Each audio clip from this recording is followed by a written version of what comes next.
Narito na ang balita mula sa GMA Integrated News.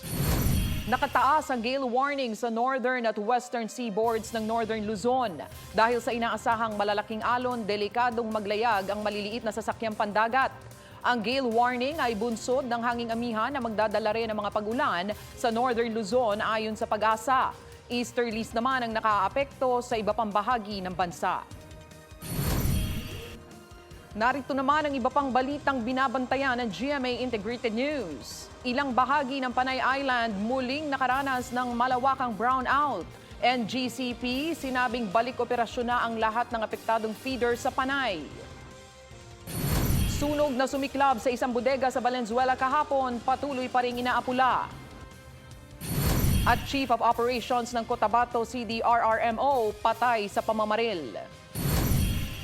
Para sa mas malaking misyon at mas malawak na paglilingkod sa bayan, ako po si Tony Aquino ng GMA Integrated News, ang News Authority ng Pilipino.